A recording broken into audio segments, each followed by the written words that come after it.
নতুন করে বাংলার বাঙালি মানুষকে আবার অভিনয়ের জালে জড়াতে চাইছে। 2021 নির্বাচনের সময় মাননীয়া পায়ে প্লাস্টার করে ভোটের বৈতরণী পার করলেন, বাঙালির আবেগকে কাজে লাগানোর চেষ্টা করেছিলেন, কাজেও লাগিয়েছিলেন। 2026 নির্বাচনের প্রাককালে আমরা দেখলাম রাজ্যের ক্রীড়ামন্ত্রীর পদত্যাগ। এখানেও তিনি আবার নতুন করে বাঙালির আবেগকে কাজে লাগিয়ে সিম্প্যাথি নেওয়ার চেষ্টা হচ্ছে।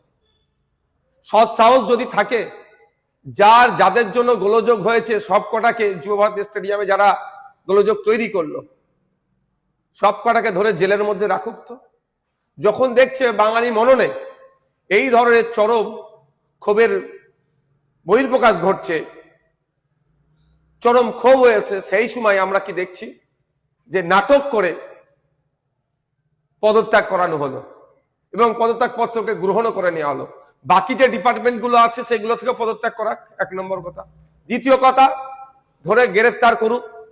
3 নম্বর কথা হচ্ছে, যেটা বড় কথা, আর 2-2.5 মাস বাকি নির্বাচনের, কি 3 মাস বাকি নির্বাচনের নোটিফিকেশন আসতে। এই সময় নিজের ভাবমূর্তিটাকে, তার দলের ভাবমূর্তিকে স্বচ্ছ হিসাবে দেখাতে চাইছে। 26,000 চাকরি বাতিল হয়েছে যে চোরগুলো চুরি করার জন্য, তাদের বিরুদ্ধে ব্যবস্থা নিয়েছে।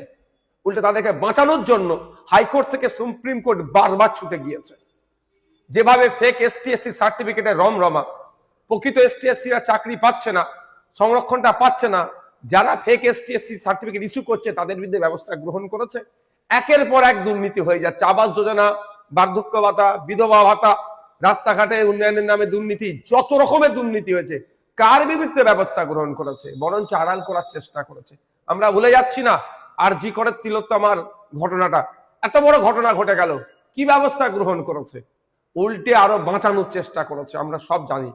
আর নতুন করে এই ক্রীড়ামন্ত্রীর ইস্তফাপত্র দিয়ে বাংলার মানুষকে, বাঙালির আবেগকে নিজের কাছে কাজে লাগানোর চেষ্টা যে চালাচ্ছেন মমতা ব্যানার্জি মহাশয়, এটা কার্যকারী হবে না। 2026 আসছে, রাজ্য সরকারকে বাংলার মানুষ উপযুক্ত উত্তর দেবে।